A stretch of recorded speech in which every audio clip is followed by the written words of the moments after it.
Ես ուղղակի կուզեմ ավելացնեմ հետևյալը, որ բոլորը նկատեցին, որ բանակցային գործընթացի մեջ մտավ ևս մեկ ֆորմատ, զուգահեռ հայտարարվեց, որ եռակողմ 3 նախագահների հանդիպումը կշարունակվի, եւ սա առաջինն էր այդ հանդիպումներից, եւ անուղղակիորեն համանախագահների երկու կողմը Ֆրանսիա եւ Միացյալ Նահանգները իրենց կողմնակցությունը հայտնեցին եւ աջակցությունը հայտնեցին, որ Ռուսաստանը շարունակի այդ ֆորմատով, քանզի բոլորը հասկանում են, որ կրակի դադարեցման մեջ շատ մեծ դեր կատարեց նաեւ Ռուսաստանը, սակայն խոսել թե բուն բանակցային գործընթացի վերաբերյալ ինչ process գնաց, ես կարծում եմ դրա մասին գիտեն 3 մարդ՝ Պուտինը, Ալիևը եւ Սարգսյանը, որտեղ դուք գիտեք, որ 2 ժամ իրենք քննարկել են առանց նույնիսկ օգնականների, ինչ են խոսել, ինչի մասին են խոսել, ստեյության հայ լրագրողները կարող են այդ հարցը հայցադումով դիմել Սերժ Սարգսյանին, ես կասկածում եմ, որ նա անկեղծորեն կբացահայտի, թե ինչ է խոսել դրա մասին, երբ որ 2011 թվականի Կազանը նույնիսկ նա այն ժամանակ չէր բացահայտում, թե ինչ է իրանից ներկայացնում այդ կազանյան բացատրտի փիլիսոփայությունը, որին ինքը հավանություն էր տվել, եւ որի մասին հայ հասարակությունը իմացավ ընդամենը 2016 թվականի ապրիլյան այս պատերազմից հետո, եւ ցավում եմ դա արձանագրում սա, եւ ես կարծում եմ, որ այստեղ է, որ մեր հասարակությունը պետք է իր զգոնությունը պահի, որովհետեւ Ադրբեջանը ուժեղացել է, բալանսը փոխված է իօգուտ նրան, դա խոստովանում են բոլորը, այդ թվում նաեւ ցավոք սրտի նաեւ մեր կողմը, այսինքն մենք խոստովանում ենք, որ դա այդպես է, քաղաքագիտական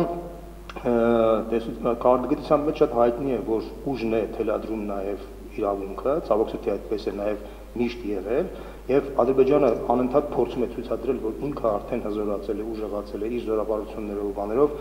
եւ որ ինքը եթե ըստ էության ռեալ process-ներ չգնան բանակցային գործընթացի ժամանակ, ինքը կարող է դիմի ռազմական գործողություններին,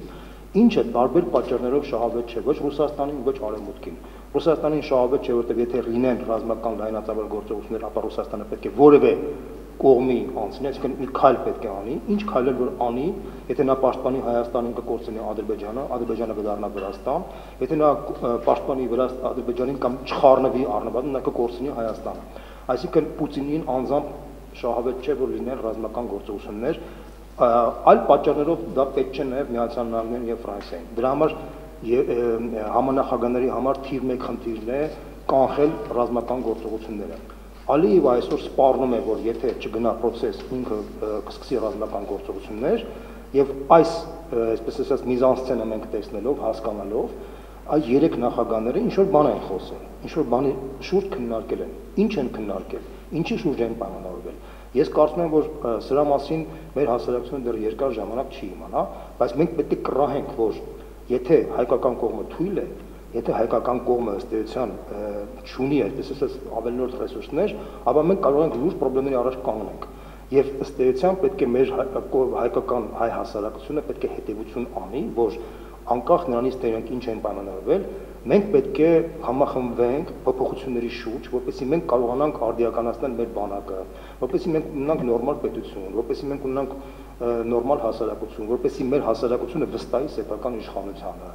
որպեսզի ըստ էության մարդիկ զգան, որ այս պետության մեջ իրենք ապրում են, այս պետությունը նաև ունի պարտականություններ իրենց նկատմամբ։ Այս ամենը որ լինի, ես կարծում եմ, որ մենք եթե լինենք ուժեղ, ես կարծում եմ, որ ցանկացած սպառնալիք Ալիևի կողմից մեր համար չի լինի այնքան վտանգավոր, ինչպես որ այսօր է։